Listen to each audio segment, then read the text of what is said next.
Mabilis naman ang daloy ng trapiko sa North Luzon Expressway at South Luzon Expressway. May live report si James Agustin. James? Ato maluwag na yung traffic dito sa Balintawak Toll Plaza ng NLEX ngayong gabi. Kung nagkakapila man ay doon sa mga lanes kung saan maaaring magbayad ng cash yung mga motorista, pero mabilis din naman silang nakakausad. Saan na lang titipere? Tinapos pa ng anak ni Lito ang trabaho kanina kaya ngayon lang sila babiyahing mag-anak Palingayen, Pangasinan. Tuloy ang bakasyon kahit pa mataas ang presyo ng petrolyo. Ay wala tayong magagawa, tsaga-tsaga lang. Basta makauwi. Mahal na araw, bakasyon.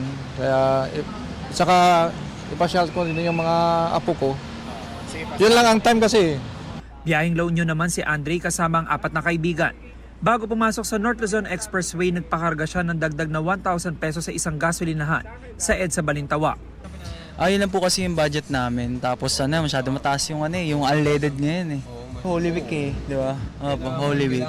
Susulitin talaga namin, kuya.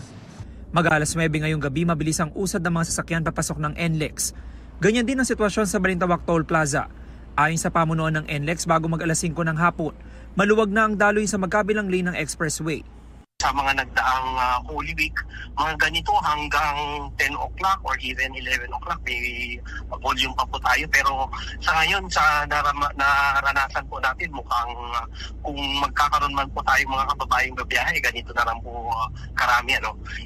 Gayunman, nakahanda ang counterflow lane mula Balintawak hanggang Marilao kung tataas ulit ang volume ng mga motorista na babiyahe pa norte. Nagdagdag din ang cash lane sa toll plaza. Mabilis naman ang biyahe sa South Luzon Expressway o SLEX. Bahagya lang nagka-build up kanina dahil sa ilang minor accident pero mabilis din na clear.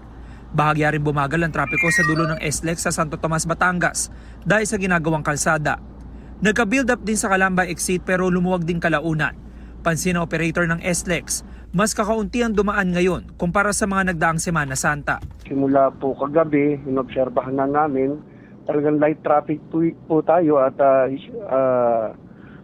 mabilis po ang mga sasakyan. Siguro po dahil na rin po dito sa yung pagtaas po ng petrolyo. Pero di lang daw yan ngayong Holy Week nangyari. Simula nung tumaas po yung petrolyo, bumagsak na po yung volume of vehicles natin ng 10 to 15% po. Doon sa average daily natin traffic.